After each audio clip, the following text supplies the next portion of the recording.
Hello' guys, আজি বৰ ডাঙৰ কথা এটা হ'ল নহয়, আৰু মানে সমস্যা এটাও হ'ল।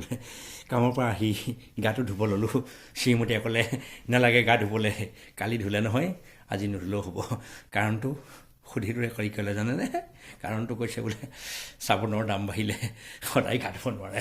আকৌ কৈছে ৰাতিপুৱা আজি কণী খালে নহয়, কাইলৈ কণী খাব নালাগে।